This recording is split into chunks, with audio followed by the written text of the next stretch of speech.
Hello friend नमस्कार जय जगन्नाथ आज नुआ फ्रेश ब्लॉग को आपण मान स्वागत।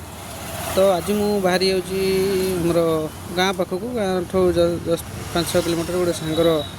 एनगेजमेंट हो गोटे मंदिर रे। तो आज आम से जाऊँ आमर बहुत पुराना सांग सब कॉलेज फ्रेंड मैंने आसवे तो मजा मस्ती हम निश्चित भाव भिडियो शेष पर्यंत रुहतु आपको बहुत मजा लगे कौन कौन करूँ आम एंजॉय करूँ से आज ये वीडियो माध्यम देखिए। तो बर्तमान मुझे आसिक पाखापाखि हो गलानी गुड़िया पोखरी मोर जो साई मंदिर अच्छी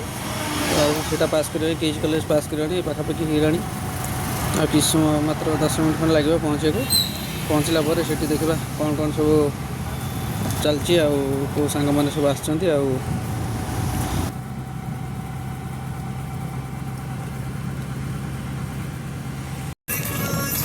तो सांग मैंने आपण तो ये जगह को भल भाव में जाथे समस्ते बहुत भाइराल है जगह जो पिपिली गोटे आमर पिपिली जो चांदुआपी गोटे फेमस से गोटे बड़ सेल्फी पॉइंटा होता बढ़िया फेमस जगहटा आप समझ जाथे देखिथे। तो ये पिपिली बाईपास आठ मात्र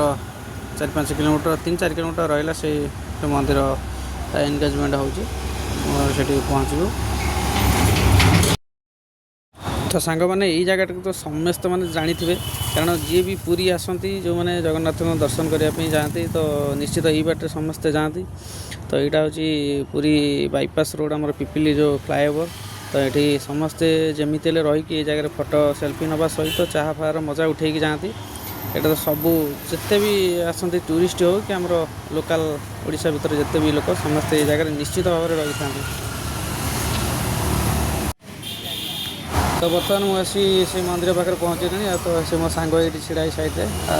बर्तमान तार एनगेजमेंट हम यहाँ हूँ मंदिर शिवंग मंदिर ये जगार ना हूँ गोड़ीमाल। तो ये मो सांग पूरा रेडी अच्छी कि समय गले खाली पिंधा हम प्री वेडिंग हो तो सांग मैंने ये हूँ मो कॉलेज फ्रेंड सब जगह देखो किसी लोग तो भाई प्राय तो भाई भाई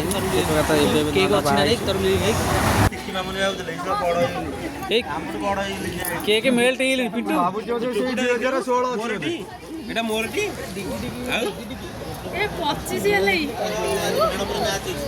अरे तुम कहीं चिन्ह दौच सी गले मामा कड़े सब गले फोटोशूट चलती प्री वेडिंग चलती आजिकल का नुआ फैशन देखो तो फोटोशूट चलती मो सांग तो कमेंट मारे व्यस्त सेटा बंद कर